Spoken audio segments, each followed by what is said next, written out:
Hi, I'm Andy Schmuckler. I remember how I felt in the aftermath of the 2024 election, just devastated. I really didn't think that was how it was going to go. And the significance of it was just like too much to handle. It was one of those moments in life where I sort of wonder, how am I ever going to feel okay again?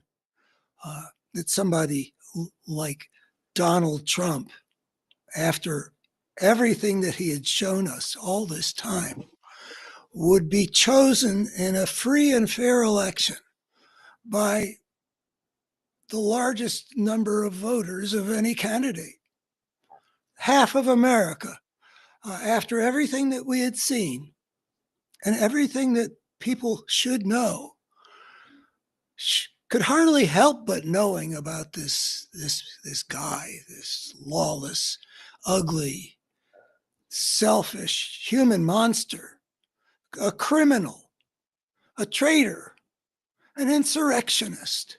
A, how did a guy who sacrificed 200,000 American lives because he put his political interest ahead of any responsibility for taking care of the American people in the face of a once in a century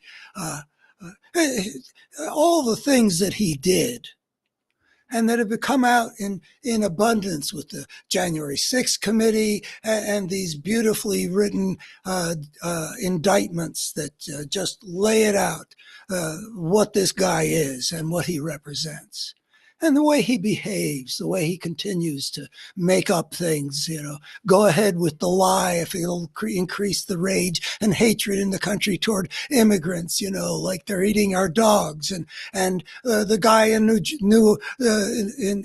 Louisiana, in New Orleans, he was implying or stating that he was another instance of the criminal element coming into America, wherein this guy is a Texan from birth, I guess. What a guy. And it's all been out there. I mean, this guy had a whole handful of automatic disqualifiers. But the important thing is, this guy is destructive. He is not a respecter of the law or the Constitution, and he's given us every reason to believe that he's going to abuse his power and transform our constitutional order into something much more like a fascist dictatorship. It was just devastating to think, first of all, that my countrymen would make such a choice after everything that we had seen.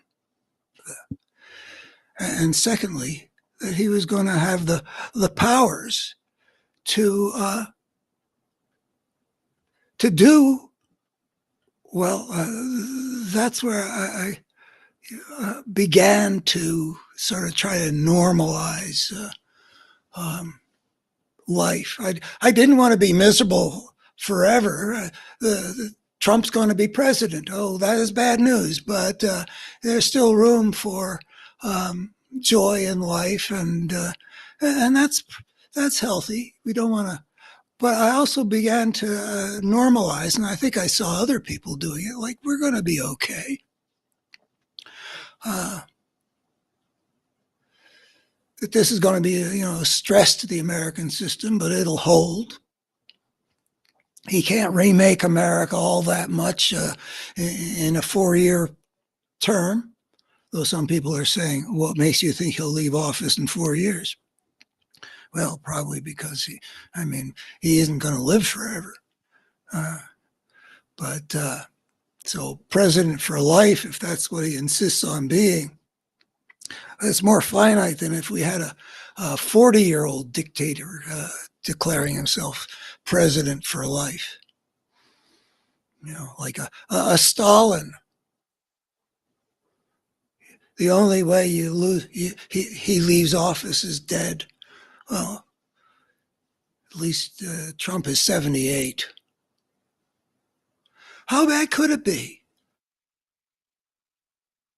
where I feel like when I say America is stepping into the unknown, we are at a moment where the degree of peril is quite uncertain, that there are plausible scenarios in which irreparable long-term damage, at least, is inflicted on America. We become the ugly kind of thing that we always used to oppose in the world, where the people are simply exploited and are the victims of unaccountable power.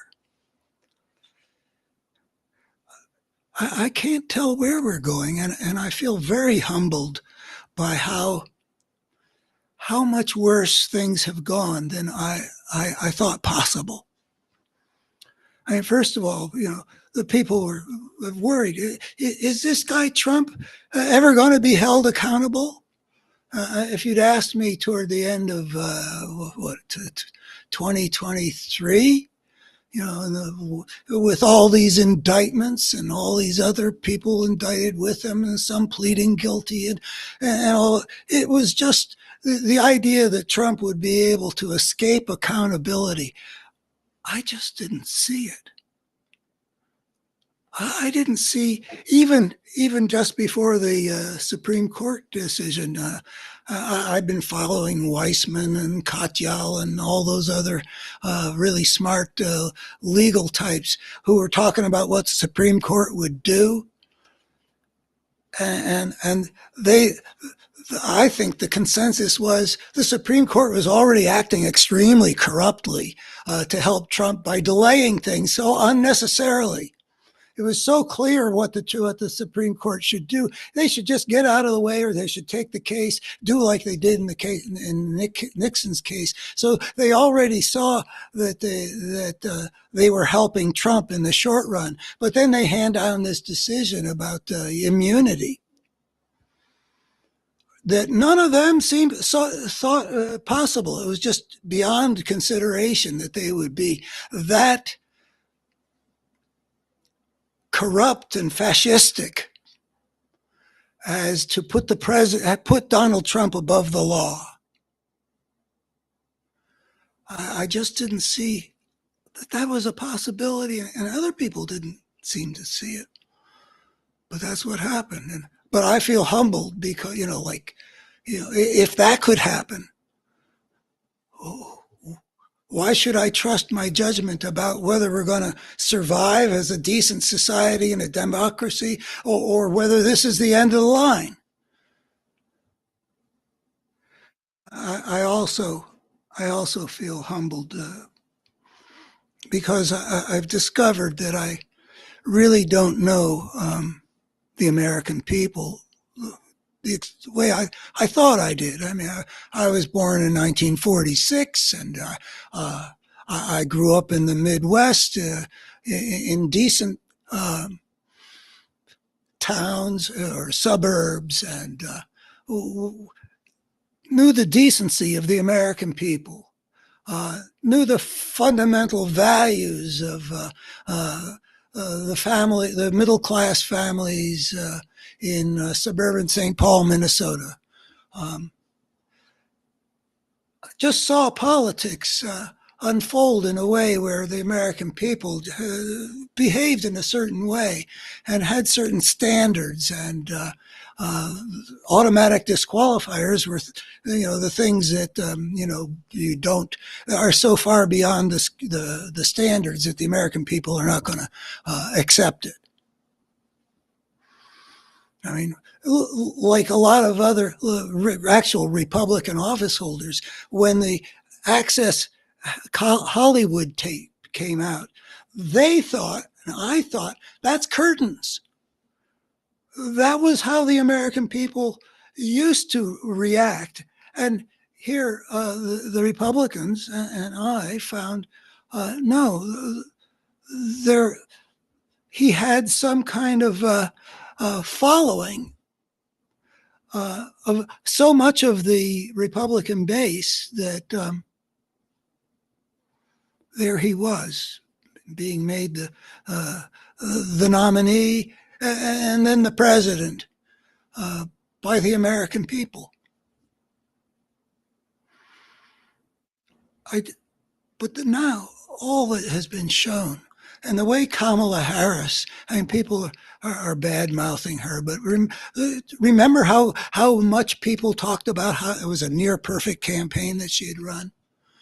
She did dramatize the difference between all that ugliness that Trump represents and all the opposites that she was able to do a pretty good job of enacting. I mean, that should have been enough. You don't need a sophisticated economic policy when the choice is between all this ugliness and all this stuff that appeals to basic American values, basic Judeo-Christian values.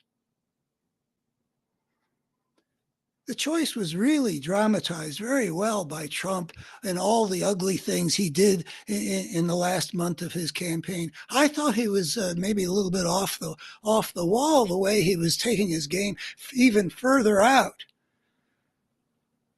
But either he's lucky, which seems to happen a lot, or he understood that the American people were not going to be repelled by the most repellent stuff from a presidential candidate, having it like a Nazi rally at Madison Square Garden.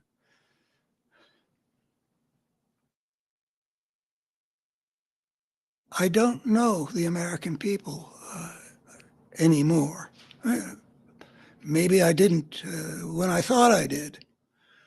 But I think something fundamentally got changed in the course of the last 30 years. I've talked frequently about how I knew a lot of the conservative people here from doing talk radio conversations back in the 1990s. And there's a lot of beauty there and a lot of sincere expression of values that Judeo-Christian values, constitutional values, placing a value on good character. And now they've embraced the opposite of all that in their politics. It has been a real challenge to try to understand how that could happen.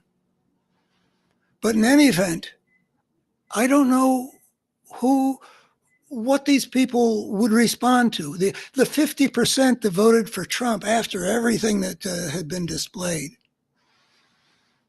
what would impact them?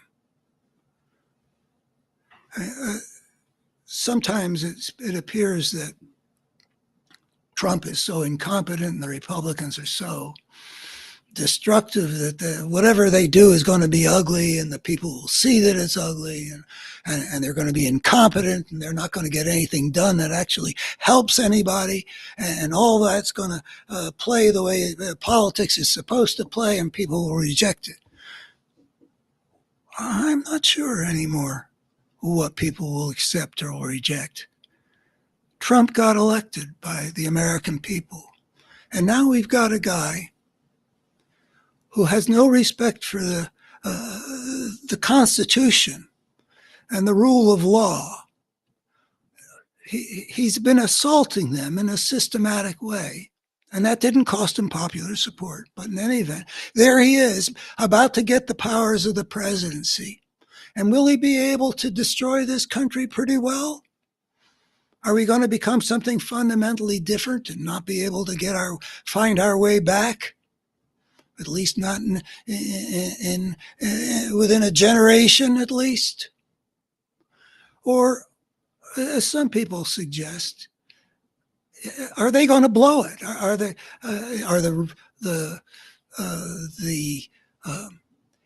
Is the Elon Musk versus the base thing going to result in some disabling of the Republican force because they're having a civil war? I don't know. Is the news that comes out of having a Justice Department run by people who are really the criminals who have abetted Trump in his lawlessness? Are the people going to object to that? If Trump were to start using the Justice Department to prosecute uh, his opponents for no good reason other than that's what dictators do to cement their own power and to avenge anybody who with the temerity to oppose them. Are the people of the United States going to split 50-50 about whether that's okay? I don't know. I don't know, my countrymen. So this really is stepping into the unknown. We're about to swear in a guy who violated the oath when he took it before. That's something we really should make an issue of. And then we're going to have the presidency, at least nominal control of both houses of Congress, and this corrupt fascistic Supreme Court, all basically allied together.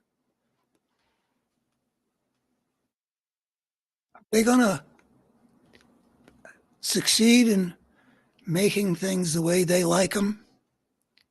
Or are they going to screw up? I can see both as possibilities. And knowing now that I don't know as much as I thought I did about, how things work in America, that Trump should get away with all he's gotten away with, and that so many of the American people could see this utter ugliness and un-American, fascistic, destructive stuff that this guy puts out continually, and choose to give him the powers of the presidency. I don't know where we're heading, and I wish that I could say, here's where we're heading, but it's not clear where we're heading, at least not clear to me.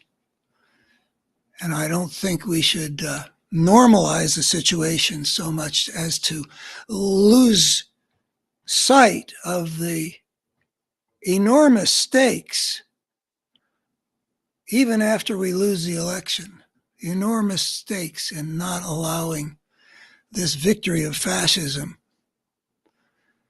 to turn this country into something as ugly as Donald Trump and the Trump party he leads. Thanks. My thoughts are to be found on my website, abetterhumanstory.org, where I lay out a picture that makes new sense, and I think importantly new sense, of the history of our species and the nature of the challenge that we face. It's a theory of social evolution that holds water and that has a lot of important ramifications. So if you're interested in such a thing as that, or if just my commentaries on the more concrete things like what I've been talking about here, please go to betterhumanstory.org. Also, if you would subscribe to my YouTube feed, I would appreciate that. Encouragement is something that matters in my case. I'm trying to do something, and I could use any encouragement you'd like to give me. And if you know people who are interested in working to get an integrated and clear and sensible picture of the human story in an evolutionary perspective, I hope you'll forward something to the people you know who might be interested in something like that if it were done in a way that makes a contribution.